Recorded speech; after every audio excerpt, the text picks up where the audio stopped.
Assalamualaikum warahmatullahi wabarakatuh. Ngayon po, araw na naman siya ng Friday at tayo po ay may pag-aaral bagong bukas lang po dito sa Fanar Al-Qur Cultural Center. At dahil Friday, may ngayon, may khutbah o sermon at ang sermon ay nasa salitang Arabic, kaya mamaya-maya ita-translate din ng ating butihing ustads. Papakinggan natin siya.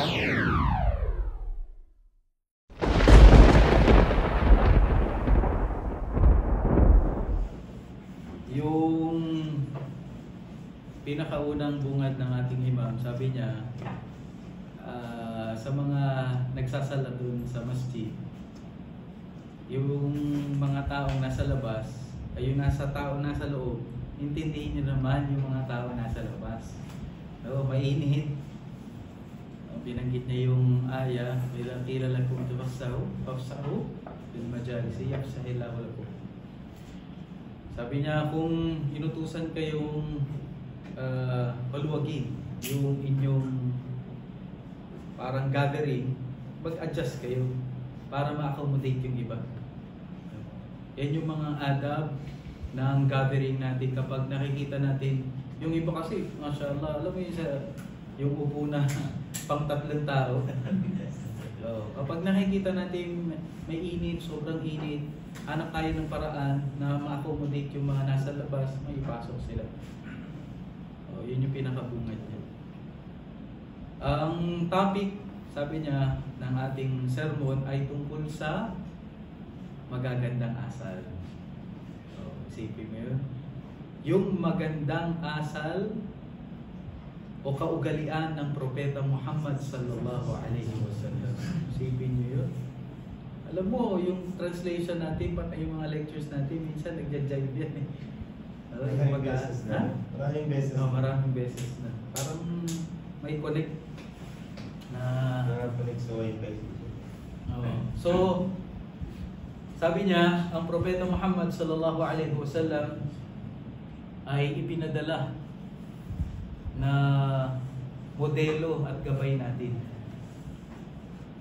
Sabi ng Allah subhanahu wa ta'ala sa banal na Quran, "Huwa alladhi arsala rasulahu bil huda wa dinil haqq liyudhhirahu 'ala ad-din kulli walau karihal musyrikun." Masyaallah. So, ang Allah subhanahu wa ta'ala ang nagpadala sa kanyang propeta ng gabay at dinil haqq, yung tamang pamantayan ng buhay. Din ay way of life. So kung gusto natin sundin yung tamang pamamaraan ng pagpapatakbo ng ating buhay sa lahat ng aspeto nito, ang kailangan natin sundin ang Propeta Muhammad sallallahu alaihi wasallam dahil siya ang ipinadala liyudhhirahu 'ala ad-din kulli, para maging malinaw sa lahat ng existing na din, way of life. Ang way of life na pinopropose ng iba't ibang civilization tulad ng capitalism, communism, Buddhism, yung Taoism, lahat ng mga yan, nag-propagate sila ng way of life salungat dun sa ipinadala sa Propeta Muhammad sallallahu alaihi wasallam. So ang role po natin, kung gusto natin gampanan yung tunay na mensahe na ipinadala ng Propeta Muhammad, na pinadala ng Allah kay Propeta Muhammad, sundin natin yung katuruan niya. Walau karihal musyrikun, kahit pa ito ay kinamumuhian o hindi gusto ng mga di mananampalataya. Ang musyrik yung nagtatambal sa Panginoong Allah. Sa mga description ng Allah subhanahu wa ta'ala sa Propeta Muhammad sallallahu alaihi wasallam, sabi niya, "Innaka ala khuluqin 'azim." Allahu Akbar. Ang topic po natin kanina, ang magandang asal. Dineclare ng Allah sa Quran 1,400 years ago. From that moment on, hanggang sa ngayon, hanggang sa huling tao na mabubuhay ang declaration ng Allah na nakatala sa banal na Quran. Ang sabi niya, innaka ala khuluqin azim. Tunay na ikaw ay may taglay na azim, dakilang magandang asal. Parang gano'n. Translate mo nga, Ustad Jamal. Magandang langit. Talagang sukdura ng pagkaka. Sukdulan. Okay? So, kung meron man tayo hahanapin na modelo sa magiging pamamaraan ng magandang asal na pakikitungo sa ating Panginoon, sa tao, sa kalikasan at sa mga hayop, isa lang yung titingalan natin. Si Propeta Muhammad sallallahu alaihi wasallam sa pamamagitan ng pagbabasa natin ng Quran at sa pagbabasa natin ng sira na ituturo na ating mahal na Hindi, si Khalid ata. Khalid o si Ustaz Jamal? Inshallah. Ang sabi ng ating imam, ang propeta ang may kompletong magandang asal. Akmalu adaba. Inshallah. Siya yung merong pinaka-the best na pag-uugali. Sinabi sa isang hadith na pangyayari na tinanong ni Aisha ang propeta Muhammad sallallahu alaihi wasallam, sabi niya, "Ya Rasulullah, pinatawad na ang iyong kasalanan, yung parating at yung mga nakaraan. Pero bakit nakikita pa rin kitang..." There is no majlis today. Huh? Majlis, I see is Karban. Yes. So inshallah, this inshallah will change next week. Si Sheikh Saleh pala, yung ating director dito sa ما شاء الله في موجودين جدد. Yes. حياكم Sheikh الله. Aslam ما شاء الله ما شاء الله، نسال الله عز وجل يثبتنا واياكم ان شاء الله ويكتب الاجر لكل من ساهم، كل من يساهم في المستقبل ان شاء الله. جزاكم الله خير، بارك الله فيك يا مصطفى، ونراكم على خير ان شاء الله. بعدين نتكلم، انا رسلت رابط، بعدين التسجيل راح يكون عن طريق الرابط مثل ما قلنا سابقا، تدقيق ومراقبه. تمام. Brother Abdullah, how are you? Good. Everything is okay? Assalamualaikum. Okay. Nakita ng kanyang asawa ni si Aisha, nagdadasal pa rin siya, nagpapasalamat, nagkikisig sa ating gabi para magdasal. Sabi niya, hindi ba ako dapat maging mapasalamat na alipin ng Allah?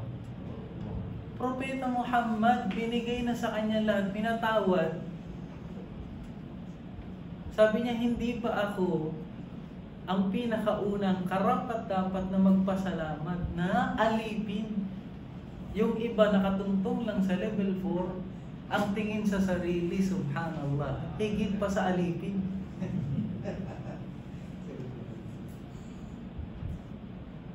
Tayo po mga mahal na kapatid, again, pinapakita sa atin ng Allah subhanahu wa ta'ala sa itsura ng Propeta Muhammad sallallahu alaihi wasallam ang pagiging humble at pagiging mapagkumbaba.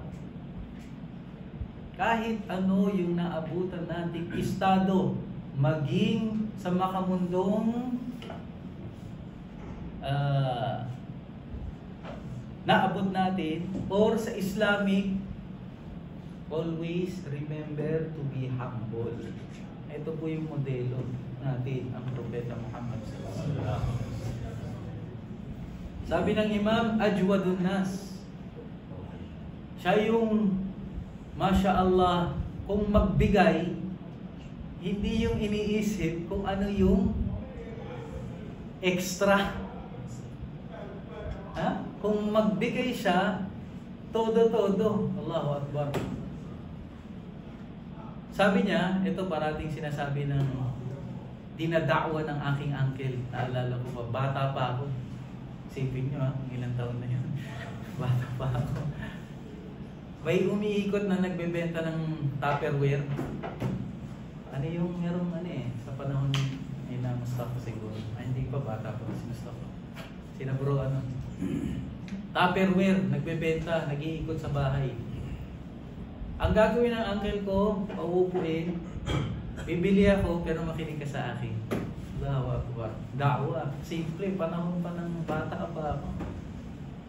Ang always na sinasabing hadith, yung hadith ng Aisha, na pinaluto siya ng Propeta Muhammad sallallahu alaihi wasallam ng soup. Sabi niya, damihan mo yung Tapos, ayun na. Marami na. Pinamigay na lahat. Sabi niya, Aisha, wala na natira sa atin. Gulat na siya eh. Ang Rasul sallallahu alaihi wasallam walang tigil sa pagbibigay. Subhanallah. Sabi niya, kung ano yung natira, yun lang, ano yung English, magandang English Yung English yun. sabi niya, kung ano yung natira, yun yung hindi sa atin.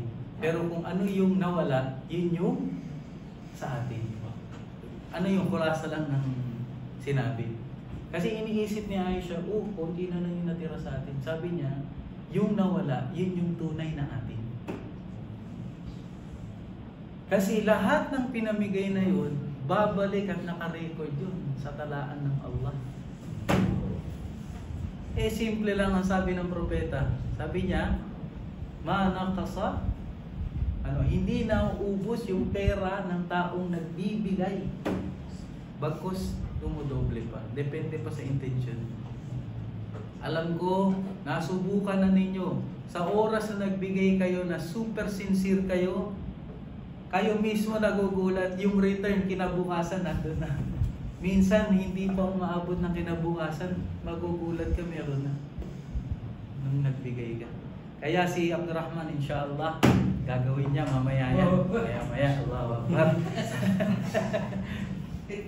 Okay? Nakalive pa naman. Tapos sabi niya, sabi ng ating imam, ang Propeta Muhammad sallallahu alaihi wasallam, hindi siya humihindi sa lahat ng humihingi sa kanya kapag meron siya. Never siyang nagsabing, bro, pasensya ka na, wala. Yung ginagawa natin kay Abdurrahim. No? Bro, Abdurrahim, pasensya ka na. No, kapag meron.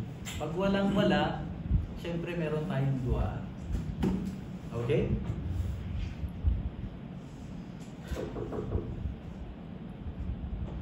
Welcome. Yes, sir. I think it's 21. Yes. You think or it's 20? Yes. See? According to this list, this is 20. If you include me, 21. It's accurate. Ang nangyari, sa sobrang pamimigay ng Rasul sallallahu alaihi wasallam, merong mga hindi Muslim, pati yung mga hindi Muslim binigay niya. Biglang bumalik dun sa kanyang mga tribo. Sabi niya, mga bro, mag-Muslim na kayo. Grabe yung propeta.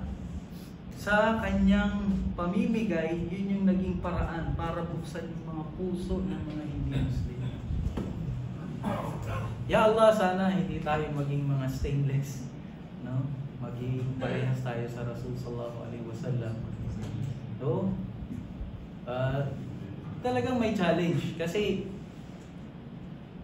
ang lumalaban dyan, yung paniniwala mo kay Allah versus dun sa concept mo sa reality. Maglalaban yung dalawang yan eh. Kapag nilabas mo yan, maglalaban yung dalawa. Hihigit ba yung pananampalataya mo kay Allah or aasa ka dun sa concept ng reality mo? Diba? Kasi sabi mo, pag binigay ko to, Literal, wala na magbibigay. تفضل تفضل تفضل.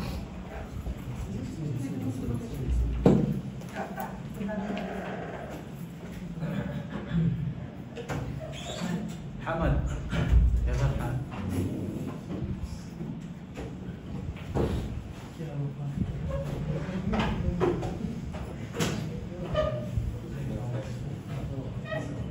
Diba? Ano yan, sir?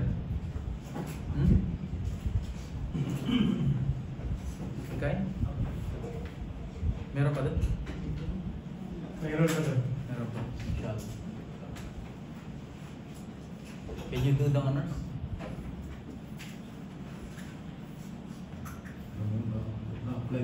Pero parang tubig wala na yata.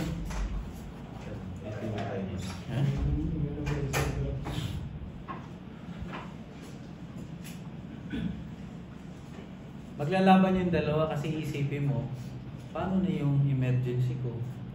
Paano na yung gagamitin ko kung nangangailangan na kung ibibigay ko kay bro?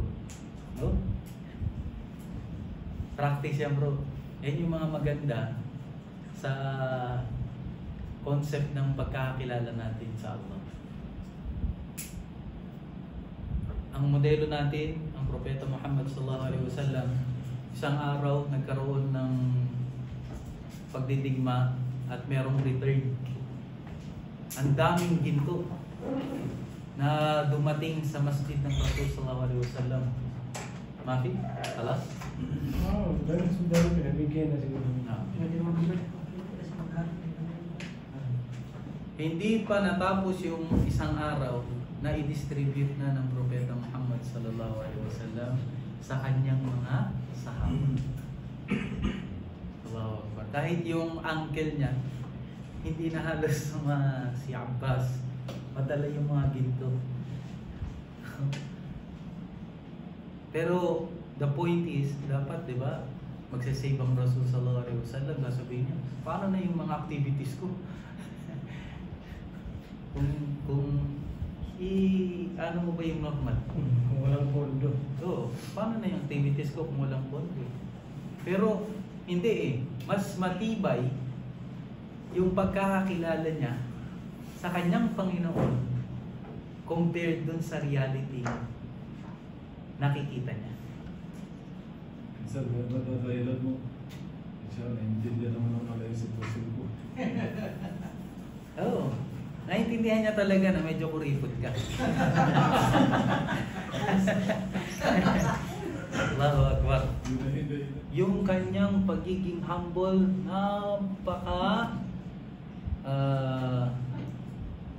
humble ng Propeta Muhammad sallallahu alaihi wasallam.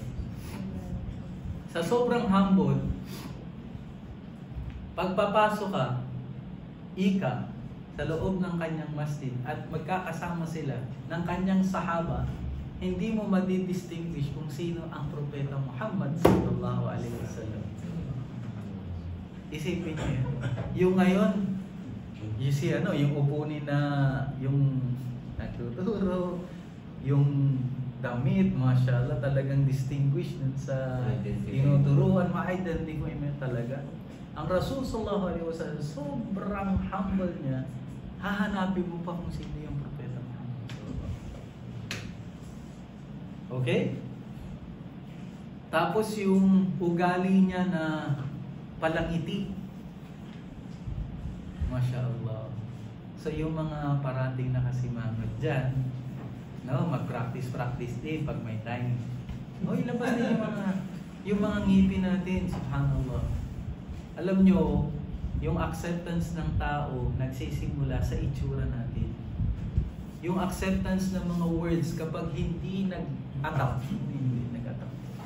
hindi nag-akma, yung facial expression mo dun sa sinasabi mo. Masaya ako, bro. Mahalaga kahit yung smile natin, sabi ng Propeta Muhammad sallallahu alaihi wasallam ay sadaqah. Kaya subhanallah, maging masaya ka, kilala mo o hindi mo kilala, give them the benefit of your smile.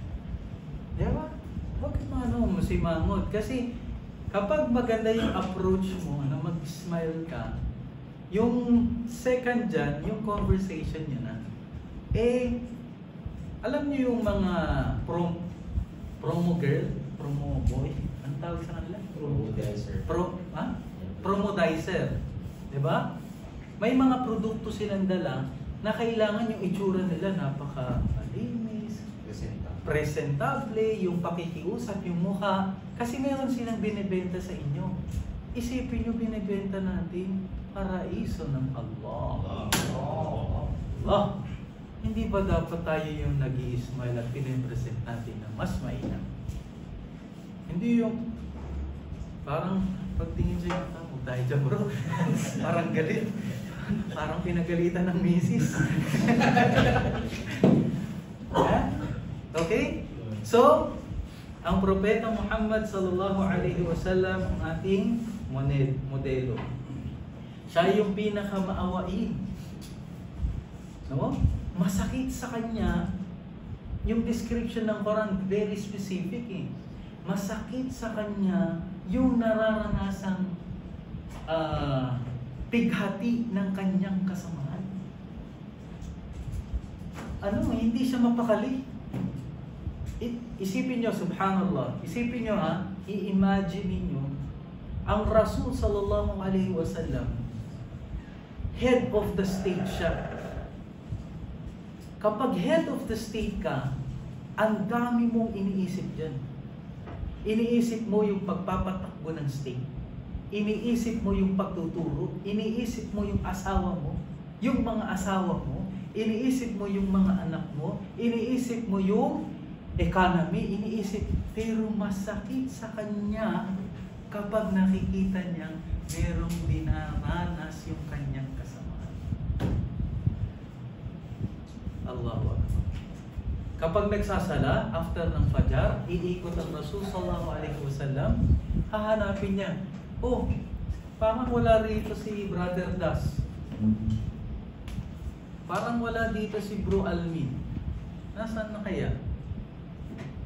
Allahu Akbar. So, pwede natin i-practice yan sa ating mga pamilya. No? Yung mga hindi natin nakakasalamuha, kamustahin natin. Bro, kamusta na?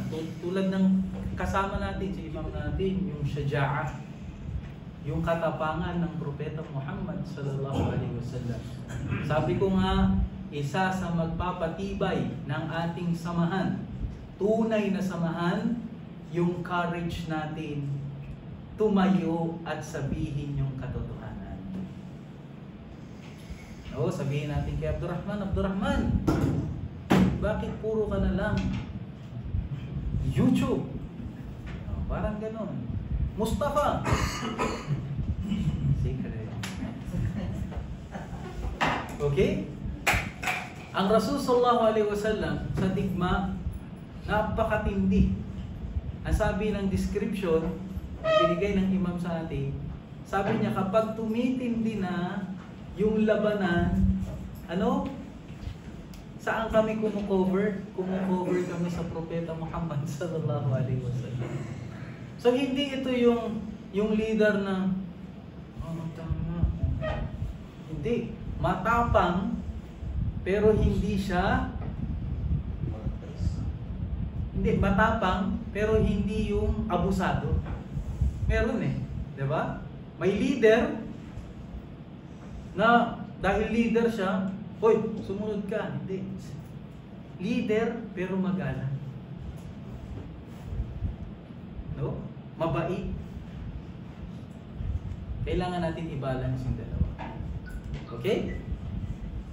So, ang sabi ng imam, kung gusto natin tunay na mahalin ang Propeta Muhammad sallallahu alaihi wasallam, sundin natin yung mga magagandang asal at katulad niya.